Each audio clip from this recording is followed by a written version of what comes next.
বিসমিল্লাহির রহমানির রহিম। সুপ্রিয় দর্শক, আসসালামু আলাইকুম। এনটিভির নিয়মিত আয়োজন সংলাপ প্রতিদিন অনুষ্ঠানে আমি কর্নেল মোহাম্মদ আব্দুল হক আপনাদের সাথে আছি।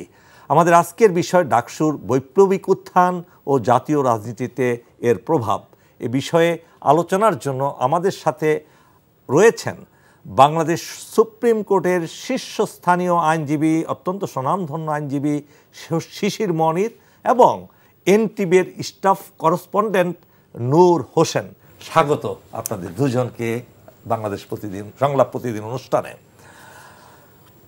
প্রথমেই আমি স্টাফ করেসপন্ডেন্ট নূর হোসেন কাছে চলে যাব। আপনি গতকাল সকাল থেকে রাত অবধি আপনি সেখানে উপস্থিত ছিলেন। কেমন নির্বাচন দেখলেন, কেমন হয়েছে? আমি গতকাল একেবারে ভোর 7:30টার অনেক আগেই ক্যাম্পাসে পৌঁছাই। এর আগে পুরো নির্বাচনটি একেবারে তফসিল ঘোষণার থেকে শুরু করে আমি নিজেই কভার করেছি। ভোরে পৌঁছানোর পরে শিক্ষকরা আসার আগে আমরা ভোট কেন্দ্রগুলোতে শিক্ষার্থীদের লাইন দেখতে পাই। শিক্ষকরা আসার আগেই তারা তাদের যে ভোটিং সেন্টার প্রত্যেকের সব জায়গা, সেখানে অন্তত অনেকটা বড় লাইন হয়ে গেছে। এবং 7:30টায় যখন আমাদেরকে ব্যালট বাক্সগুলো খুলে খুলে দেখালো, সেখানে এবার সবচেয়ে ভালো যেটি হয়েছে, রিটার্নিং কর্মকর্তারা আমাদেরকে নিয়ে, সাংবাদিকদেরকে নিয়ে এবং প্রত্যেক দলের এজেন্টদেরকে নিয়ে ভেতরে গেছেন এবং গিয়ে তারা প্রত্যেকটি ব্যালট বাক্স এটা খালি আছে কিনা এটা আমাদেরকে দেখিয়েছে ক্যামেরার সামনে, অনেক ক্যামেরার সামনে, এবং আমাদের সামনে এটি সিলগালা করা হয়েছে, তালা দেওয়া হয়েছে এজেন্টদের সামনে, আমাদের সামনে। এবং এটা যখন হয়েছে তখন আমরা বেরোয় এসে দেখি ভোট কেন্দ্রে একটা লম্বা লাইন, প্রত্যেকটা লাইনে আপনার 200, 300, 400 প্রত্যেকটা কেন্দ্রে একই রকম অবস্থা। শিক্ষার্থীরা ভোট দেওয়ার জন্য একবারে মুখিয়ে আছে বলা চলে আর কি। মানে অত্যন্ত উৎসবমুখর পরিবেশ, যেটা উৎসবমুখর পরিবেশ আগের থেকেই, একেবারে প্রচারণার পর থেকে, তফসিলের পর থেকে। কিন্তু গতকাল এবং আগের রাতটাকে শিক্ষার্থীরা চাঁদ রাত বলতেছিল।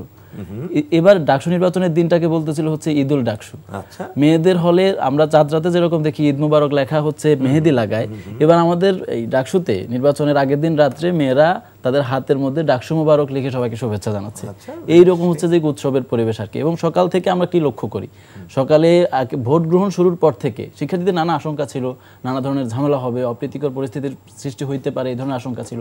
এই কারণে শিক্ষার্থীদের উপস্থিতি বেলা 12টার মধ্যেই 70%, একটার মধ্যেই 70%-এর উপরে শিক্ষার্থী ভোট কাস্ট হয়ে যায়।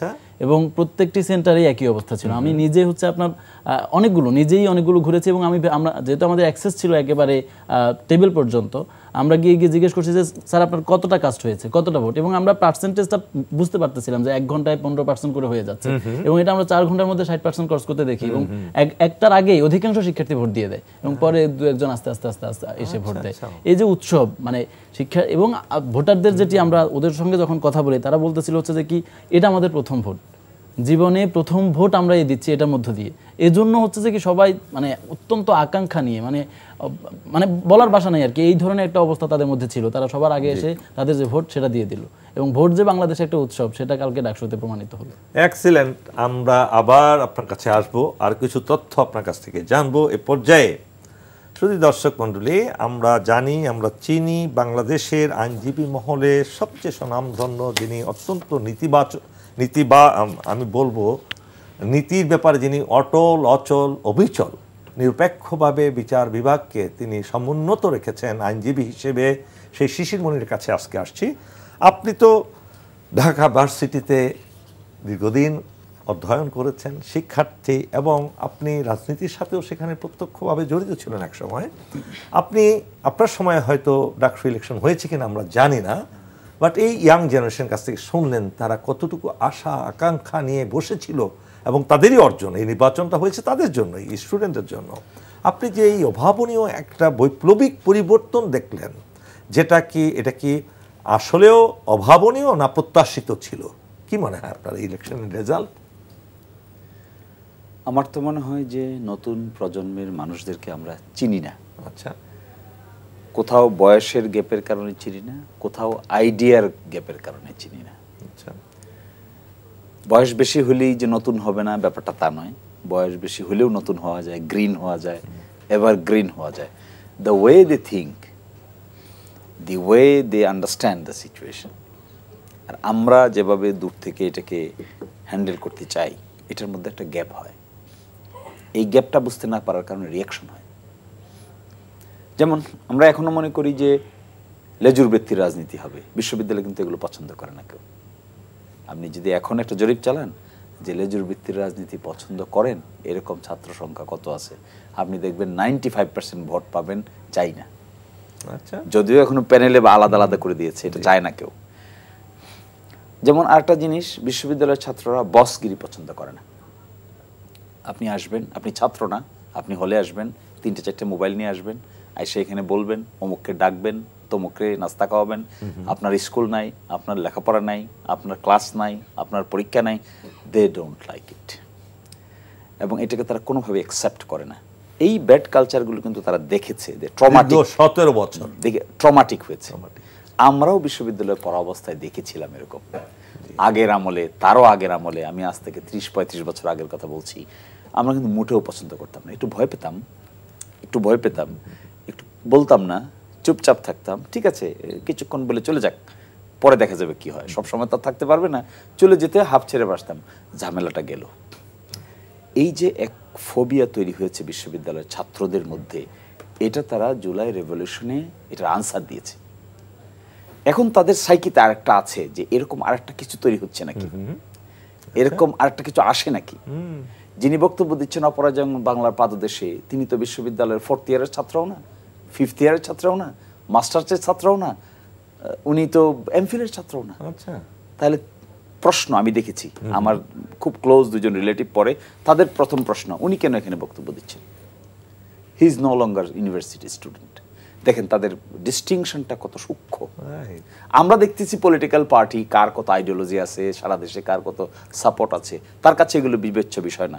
তার কাছে বিবেচ্য বিষয় জামাতের আমির ইউনিভার্সিটির পেরিফেরির মধ্যে বক্তৃতা দিবে কেন? It is not his domain.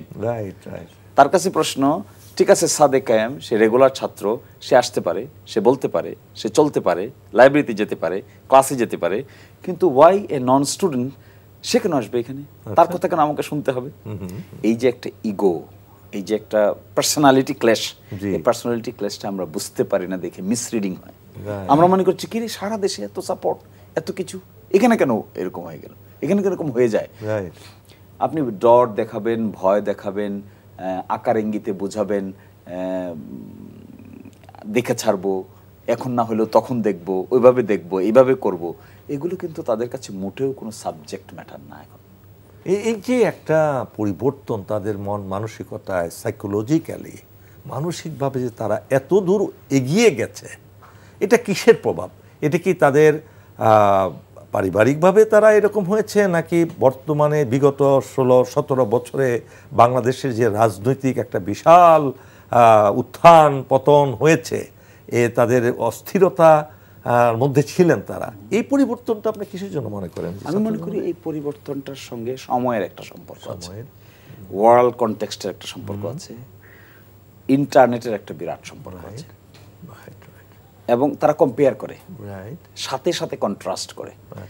আগে আমি এটাও দেখেছি, বিশ্ববিদ্যালয়ের প্রফেসররা যখন এসে ক্লাসে বক্তব্য দিতেন, সে সঠিক ইনফরমেশন দিচ্ছে কি দিচ্ছে না এটা চেক করার ছাত্রদের কাছে খুব ভালো মেকানিজম ছিল না।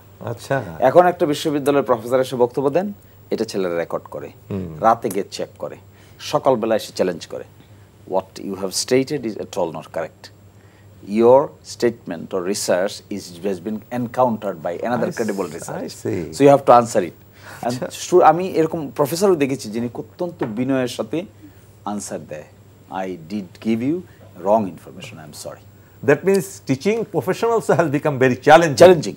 এবং 2-4 জন প্রফেসর এরকম আছে, আমি এটাও দেখেছি, আমি এটা দেখার জন্য মাঝে মাঝে যাই আর কি। আমার আগ্রহ যে how the generation is changing, how it is being taken into different shape, যা নাকি আমার বয়সের চেয়ে এদের বয়স এখন 20-25 বছর কম।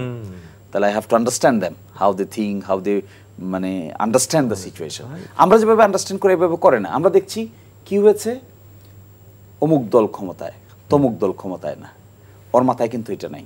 ওর কথা হলো ও ক্ষমতায় আমার কি, ও ক্ষমতা নাই তাতেই বা আমার কি, আমার কাজ আমার সাবজেক্ট আমার কাজ আমাকে করতে হবে। আমার ছেলেকে দেখে এটা আমি বুঝি। আমার ছেলে সকালবেলা উঠে স্কুলে নিয়ে যাই আমি, সকালবেলা ক্লাস 9-এ পড়ে এখন। তো তার প্রথম প্রশ্ন, মোহাম্মদপুর বাস স্ট্যান্ডে গেলে যখন গাড়ি দাঁড়ায় থাকে, প্রথম বলে, you are involved with politics, why can't you solve the problem of traffic jam? Yes. then why are you asking me to stay here? Then why are you doing politics? What is the subject matter of your politics? Once you cannot do anything, you can do anything. You cannot solve a traffic jam, traffic problem, and you are advising me and becoming leader. Genuine question. And tar kache, you are a leader, you cannot solve a problem, how can you be a leader? Same thing happened with me as well in my home. The same thing কিন্তু in the university campus. Right. অবাক করা, আমার কাছে কিছু কিছু junior আসে যারা 3rd ইয়ারে পড়ে, 4th ইয়ারে পড়ে।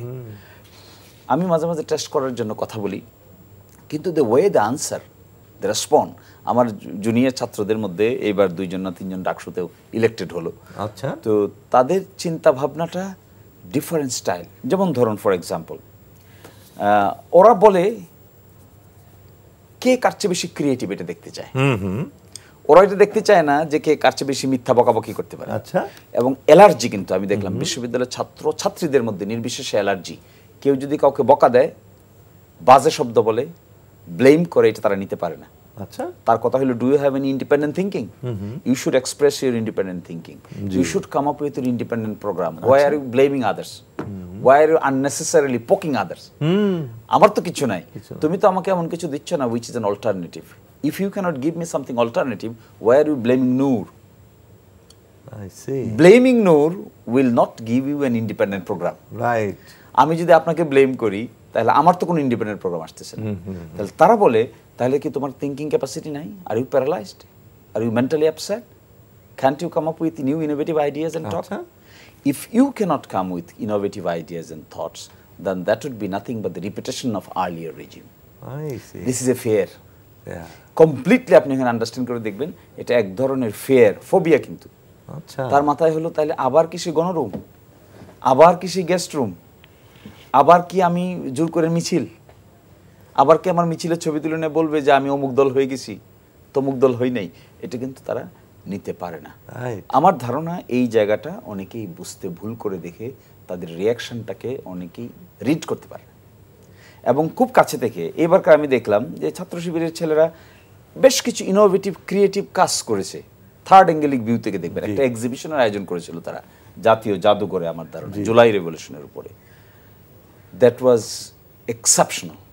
এবং all walks of people of different category, including all political parties and social people, everybody বলেছেন যে এটা কি করে করলো, জি এটা কি করে তারা এটা করলো। একটা করেছিল তারা, দেখলাম একটা সায়েন্স ফেয়ার আপনার সোহরাওয়ার্দী উদ্যানে। তাদের মাথায় এটা অনেকে আমি দেখলাম মন্তব্য করতেছে অনলাইনে, এটা কি করে করলো, এটা তো গেলাম আর তো বাইরে আসতে ইচ্ছা হয় না, তো ঢুকলাম অনেকক্ষণ থাকলাম আর তো আসতে ইচ্ছা করতেছে না। আপনি যদি আবার একই যদি আপনি ব্লেম করেন উইদাউট গিভিং অল্টারনেটিভ, আপনার আরেকটা সায়েন্স ফেয়ার আপনাকে আয়োজন করতে হবে, আরেকটা এক্সিবিশন আপনাকে আয়োজন করতে হবে, আরেকটা কোল্ড ওয়াটার দেওয়ার সিস্টেম ব্যবস্থা বিল্ড আপ করতে হবে, তাদের রিসার্চ গবেষণা কর্মকাণ্ডে লাইব্রেরি ফেসিলিটি বাড়ানোর জন্য আপনাকে কথা বলতে হবে। Only then they will take it that you are their friends. Otherwise তারা মনে করবে আপনি হলেন একটা বাইরে থেকে ইন্ট্রুড করছেন। এই কাজ যে করবে তাকে তারা লাভ করবে, এই কাজ যে করবে না পলিটিক্যাল আইডেন্টিটির কারণেই তারা এটা অ্যাকসেপ্ট করবে বলে আমার কাছে মনে হয়। Thank you very much. আমরা একটা সোনালী ভবিষ্যৎ দেখতে পাচ্ছি। তাহলে একই জিনিস আমি দেখেছি আন্দোলনের সময়, বিগত ফেসিস্ট বিরোধী আন্দোলনে আমি তো সরাসরি জড়িত ছিলাম। যখন আমি ইয়াং জেনারেশনের সাথে ইন্টারাকশন করতাম, I became very surprise that they know so much on the street, in the room, in the vehicle. I think it's a revolution in thinking as well. যে বৈপ্লবিক চিন্তার পরিবর্তন কথা বললেন, এটা দেশের জন্য একদিকে যেমন খুবই আশার বাণী শোনায়, আবার আরেকটা দিকেও তো দেখা যাচ্ছে মানুষের মধ্যে অশ্লীলতা, অশ্লীল ভাষা, অশ্লীল ব্যবহার, সিনিয়রের সাথে জুনিয়রদের একটা যে বিশাল একটা ব্যবধানে তারা যেমন বিসির সাথে যে ধরনের অসদাচরণ করলো, ছাত্ররাই তো যাদের কথা বললেন আপনি, তারাই করলো, যা তা ভাষায় ব্যবহার করলেন। একজন এত সম্মানিত একজন ব্যক্তি, VC vice chancellor, is above all, তার সামনে গিয়ে যেরকম তারা বেয়াদবি করলো, একই সাথে প্রক্টরের সাথে মহিলাটার সাথে, সেই ভদ্র মহিলার সাথে যে ভাষা, অশ্লীল ভাষা ব্যবহার করলো, এই ধরনের ঘটনা তো আমরা দেখেছি। এটার ব্যাখ্যা কি আপনার কাছে? এই যে দেখুন, এটার সোর্স কি, এই ধরনের কথা বলার সোর্সটা কোথায়? এটা কিন্তু একটা পুরনো কালচার, কিন্তু পুরনো ফ্যাশন। এই পুরনো ফ্যাশনেই কিন্তু আগের বিশ্ববিদ্যালয়গুলোকে এইভাবে কন্ট্রোল করার চেষ্টা করা হয়েছে। ভাইস চ্যান্সেলর এমন লোক ভাইস চ্যান্সেলর হতেন যিনি এই ধরনের কথা শুনে চুপ হয়ে যেতেন, আগে দেখেছি আমরা। রাইট। এবং এমন লোক ভাইস চ্যান্সেলর হতেন যারা এইভাবে ছাত্র সংগঠনের নেতৃবৃন্দের সঙ্গে গোপনে বসে আলাদা মিটিং করতেন। রাইট। করতে করতে করতে করতে এই কালচারটা এমনভাবে এস্টাবলিশ হয়েছিল যে আমরা দেখতাম 2-3বার আমিও মিটিংয়ে গিয়েছি, বিভিন্ন মিটিংয়ে ওপেন মিটিংয়ে একটা ডিসকাশন হয়, ক্যাবিনেটে আরেকটা আলোচনা হয়, আরেকটা সিদ্ধান্ত হয়। অর্থাৎ ভাইস চ্যান্সেলররা অতীতে became part of the whole conspiracy. এখান থেকে এক ধরনের লেজিটিমেসি ক্রিয়েট হয়েছে তাদের মধ্যে, তাহলে এরা তো আমাদের দ্বারা অ্যাপয়েন্টেড, একে আমি রাখতেও পারি, একে আমি সরাইতেও পারি, একে আমি আনতেও পারি, একে আমি নিতেও পারি, হায়ারও করতে পারি, ফায়ারও করতে পারি। এটা কিন্তু এন্ড হয়ে গেছে এখন, কিন্তু কালচার রয়ে গেছে, অতীত রয়ে গেছে। এখন যারা দুই একটা কথা এরকম করে বলেন, আমার ধারণা এটা হলো যে দোলনা একবার ছেড়ে দিলে কিছুক্ষণ দুলতে থাকে, এটা স্থির হইতে একটু সময় লাগে, ওইটা রেশ চলছে। আর একটা ইন্টারেস্টিং বিষয় হবে, বলছেন এই কথাটা, সাথে সাথে রেকর্ড হয়ে যাচ্ছে, পাবলিক হয়ে যাচ্ছে। কার অ্যাটিটিউড কি, এটা আর লুকিয়ে রাখার তো কোনো স্কোপ নাই। আর বিশ্ববিদ্যালয়ের ভিসি আমি ওয়ার্ক করতে গিয়ে যেটা দেখেছি প্রশাসনের সঙ্গে, লিগ্যাল ওয়ার্কে, ভেরি ম্যান অফ প্রিন্সিপাল বলতে যদি কাউকে বোঝানো যায় এই জগতে এখন, he will be considered as one of the most influential one. Yes, I understand that. ওনার কথা হলো যে আমার তো কোনো দুর্বলতা নাই, আমি তো কারোর সঙ্গে কিচেন মিটিং করার দরকার নাই, আমি যদি না পারি আমি ছেড়ে চলে যাব, আমি কেন গোজামিল দিতে যাব। এবং আমার তো ওপেন মিটিং একটা বলবো, আবার ওপেন মিটিং থেকে উঠে ফোনে তো আরেকটা আলাপ করার আমার কোনো প্রয়োজন নাই। আমার বিবেচনায় এই ধরনের মেরুদণ্ডওয়ালা, শিক্ষিত, এডুকেটেড, একাডেমিক ব্যাকগ্রাউন্ডওয়ালা লোকদের যদি এই সমস্ত ইউনিভার্সিটিতে আনা হয়, তাহলে এনভায়রনমেন্ট উইল বি বেটার। আর যারা দোলনা চালাচ্ছেন, যে দোলনা একটা কিছুক্ষণ ঝুলতে ঝুলতে ঝুলতে যদি এখনো রেশ শেষ হয় নাই, এদের ইতোমধ্যে এই সমস্ত ঘটনার কারণে অটো শিক্ষা এসে যাওয়া উচিত। একটাই সলিউশন। আপনার এই কথার আমি প্রমাণও পেলাম রাজশাহী ইউনিভার্সিটিতে VC, the way he was talking to his student, যে এখানে কি তোমার মামার বাড়ির আবদার পাওনি, এবং বললেন আমি যেটা বলছি সেটা শুনতে হবে, করতে হবে। এই যে একটা শিক্ষক হিসেবে, হ্যাঁ, এটাই কিন্তু হওয়া উচিত স্টুডেন্টদের সাথে যে রিলেশনটা।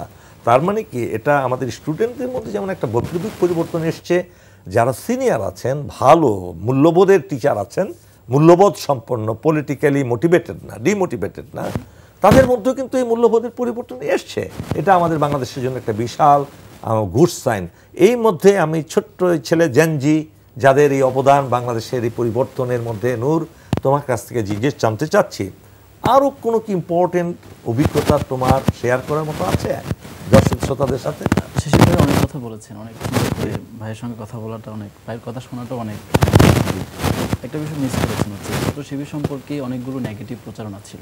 আমি আসবো সেটাতে। ছাত্র শিবির সম্পর্কে নানা ধরনের কথা ছিল, এবং যখন শিবির আত্মপ্রকাশে আসলো তখন সবাই এগুলো বলতে শুরু করলো যে শিবির রক কাটে, শিবির সন্ত্রাস করে, শিবির মানুষ খুন করে, এবং একই সঙ্গে বলতে শুরু করলো ঢাকা বিশ্ববিদ্যালয়ের শিবির দখল করে ফেলেছে, তাদের একটা গোপন আধিপত্য তৈরি হয়েছে। এখন শিক্ষার্থীরা আসলে দেখতে চাইলো গত এক বছরে অথবা এক বছর কয়েক মাস যেটা হলো, এই এক মাসে তারা আসলে কারো রক কাটছে কিনা, এই এক মাসে তারা কোনো মিছিলে কাউকে নিয়ে গেছে কিনা, তাদের কোনো কর্মসূচিতে জোরপূর্বক কাউকে নিয়ে গেছে কিনা, তাদের কোনো কর্মসূচিতে বাধ্য করা হয়েছে কিনা। একটা হলেও গেস্ট রুম বা গণরুমের মতো যে সংস্কৃতিটা ছিল, গেস্ট রুমে গিয়ে কাউকে নির্যাতন করা, গেস্ট রুমে নিয়ে গিয়ে কাউকে তার আদর্শ সম্বন্ধে জিজ্ঞাসাবাদ করা। ধরেন ঢাকা বিশ্ববিদ্যালয়ের ছাত্র শিবির খুব প্রভাবশালী অবস্থানে আছে। ছাত্র শিবির সম্পর্কে প্রত্যেক দিন অনলাইনে অফলাইনে যারা অ্যাক্টিভিজম করছে, সমালোচনা করছে, তাদের বিরুদ্ধে শিবির কোনো অবস্থান হলে গিয়ে নিয়েছে কিনা, কোনো শিক্ষার্থীকে বের করে দিয়েছে কিনা, এটার কোনো উদাহরণ আছে কিনা গত এক বছরে, এই উদাহরণটা কেউ দেখাইতে পারবে না। আরেকটা বিষয় হচ্ছে যে কি, আপনার এই দেশের আমাদের যে জেনারেশন, এই জেনারেশনের কাছে মুক্তিযুদ্ধের আকাঙ্ক্ষা খুবই পবিত্র, খুবই গুরুত্বপূর্ণ, মুক্তিযুদ্ধের চেতনা খুবই গুরুত্বপূর্ণ, এবং মুক্তিযুদ্ধের আকাঙ্ক্ষা এবং চেতনার আলোকে বাংলাদেশ পরিচালিত হবে, এটা সবাই চায়। এবং একই সঙ্গে জুলাইয়ের আকাঙ্ক্ষাও খুব গুরুত্বপূর্ণ, জুলাইয়ের আকাঙ্ক্ষা খুব প্রত্যেকটা শিক্ষার্থী নিজে ধারণ করে।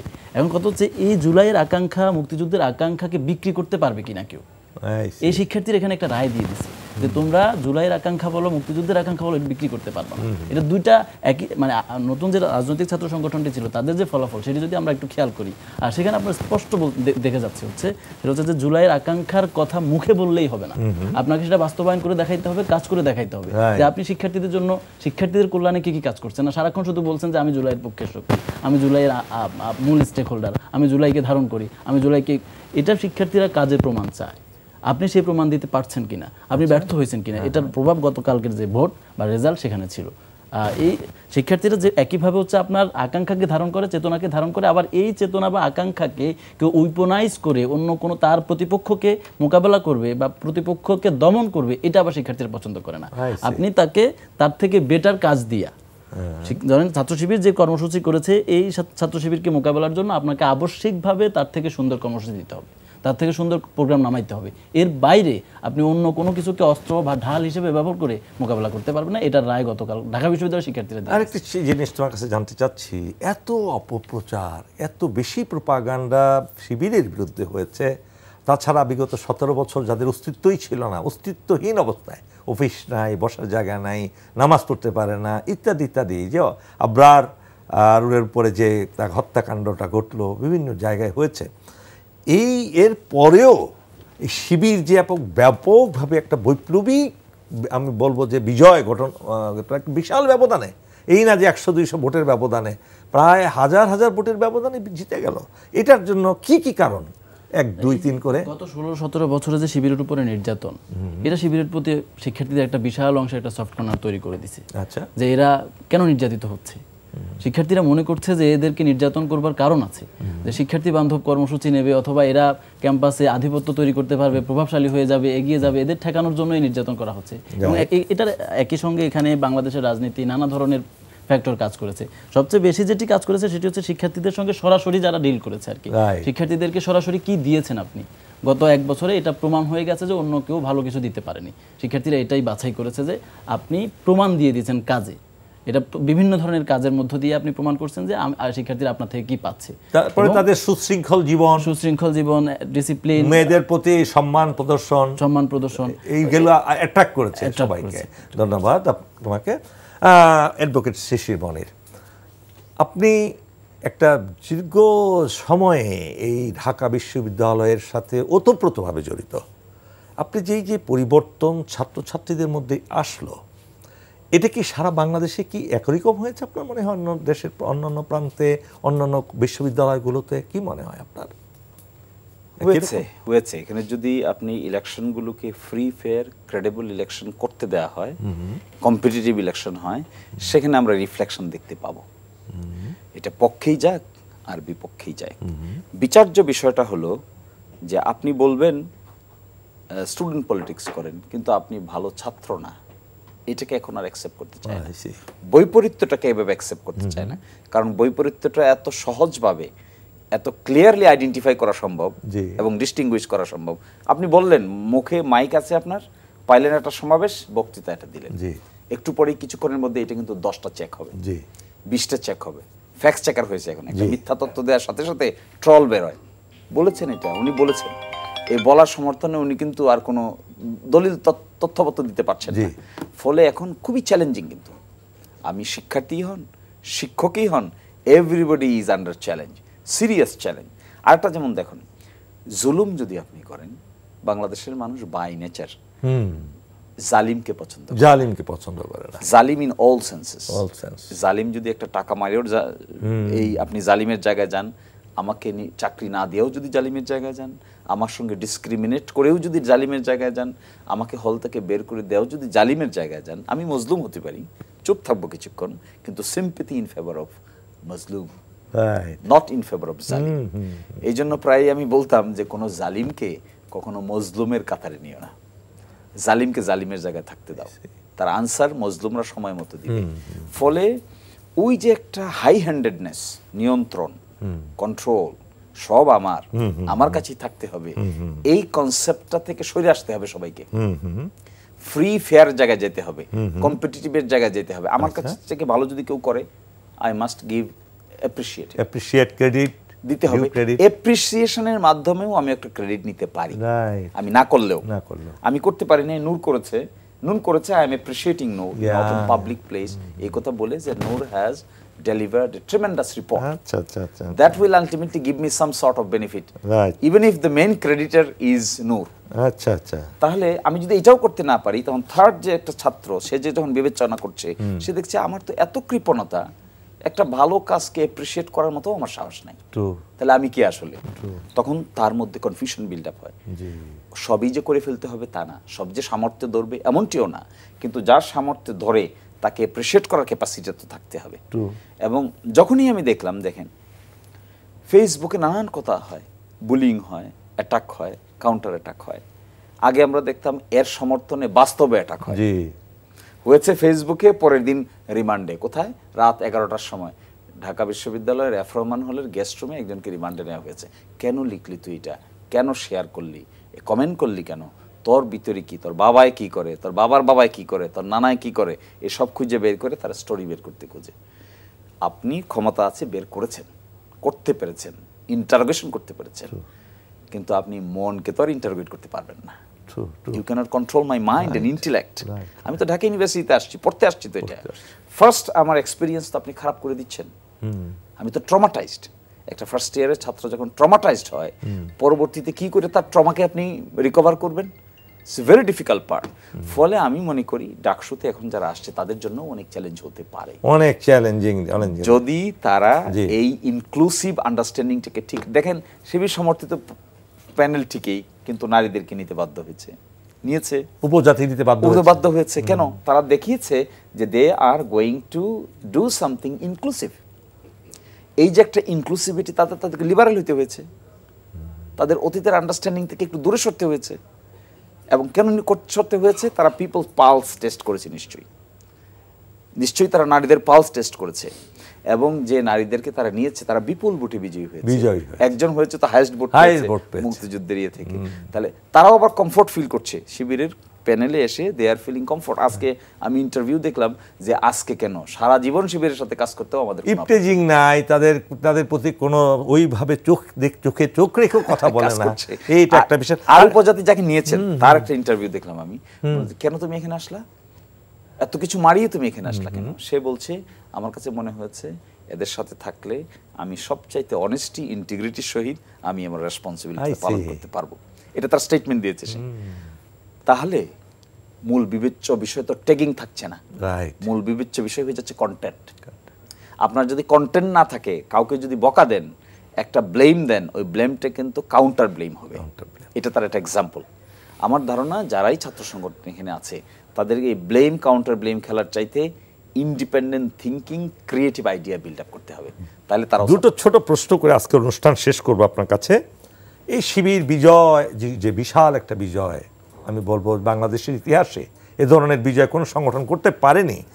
এটা কি তারা খুব সহজভাবে তাদের দায়িত্ব পালন করতে পারবে মনে করেন, নাকি তাদের বিরুদ্ধেও প্রতিনিয়ত ষড়যন্ত্র যেটা হয়ে থাকে, হতে থাকবে নানা ধরনের? এটা কি মনে হয় আপনার? হবে, কিন্তু আমি মনে করি এটাকে ডিল করার সফিস্টিকেশন বা ইন্টেলেকচুয়াল ক্যাপাসিটি এখানে 2-4 জনের আছে। আচ্ছা, তাদের ক্যাপাসিটি এরকম। যেমন ধরেন, হ্যাঁ, যারা নিকটতম কাছাকাছি ভোট পেয়েছে, কিংবা 5000 ভোট পেয়েছে, আরেকজনে 14000 ভোট পেয়েছে, তাকে তারা চাইলে বিভিন্ন কমিটিতে ইনকর্পোরেট করতে পারে, গভর্নমেন্ট চালানোর জন্য করতে পারে। এটা যদি মিনি ক্যাবিনেট হয় সেখানে নিতে পারে, মিনি পার্লামেন্টে নিতে পারে। এই টেকনিক যদি তারা অবলম্বন করে, তাহলে শুধুমাত্র এইটা বলা ঠিক হবে না যে এরা শুধুমাত্র ওই প্যানেলের লোক, সুতরাং তারা বাইরে আর কেউ ম্যানেজমেন্ট করতে পারবে না। দেখেন, এক্সটেন্ড দেয়ার হ্যান্ড। আরো যারা ভোট পেয়েছে, ওমামা ভোট পেয়েছে, আরো যারা 3000, 4000, 5000 ভোট পেয়েছে, একটা অংশের ছাত্রদের সাপোর্ট তো তাদের জন্য আছে। So they should include them in different mechanism. Last question শিশিমনির, প্রাচ্যের অক্সফোর্ড, সেই সুন্দর একটা যে ঢাকা ভার্সিটি চেনার উপায় ছিল, আপনি কি মনে করেন এই প্যানেলের মাধ্যমে, নতুন ভোটা যেটা হলো ডাকসুর মাধ্যমে, আমরা সেই প্রাচ্যের অক্সফোর্ডকে আবার ফিরে পাবো? এটা পাইতে একটু সময়ের দরকার হবে, কারণ অনেক নিচে নেমে গেছি তো আমরা, এই পর্যন্ত উঠতে একটু সময় দিতে হবে। কিন্তু আমি মনে করি এতটুকু হবে, কিছু জিনিস এরকম দেখা যাবে বলে আমার এক্সপেকটেশন, যা আমরা নিকট অতীতে দেখি নাই। এরকম কিছু ক্রিয়েটিভ এক্সাম্পল দেখা যাবে যেটা আমাদের মধ্যে ফার্দার হোপ ক্রিয়েট করবে। অনেক ধন্যবাদ নূর হোসেন এবং অ্যাডভোকেট শিশির মনির আপনাদের সাথে থাকার জন্য। সুপ্রিয় দর্শক, আমরা আজকে জানতে পারলাম অনেক কিছু ঢাকা বিশ্ববিদ্যালয় সম্পর্কে, ডাকসু ইলেকশন সম্পর্কে। আমরা এখন লাইট দেখতে পাচ্ছি at the end of the tunnel, এবং বাংলাদেশের মানুষ, জনগণ সেদিনের অপেক্ষা করছে যখন এই ইয়াং জেনারেশন যারা তাদের নীতিবোধ জাগ্রত হয়েছে, দেশপ্রেম জাগ্রত হয়েছে, ঈমান জাগ্রত হয়েছে, তারাই আবার এই দেশের নেতৃত্বে এসে সেই সোনার দেশ আমাদেরকে উপহার দেবে, এ আশা ব্যক্ত করে শেষ করছি। আল্লাহ হাফেজ।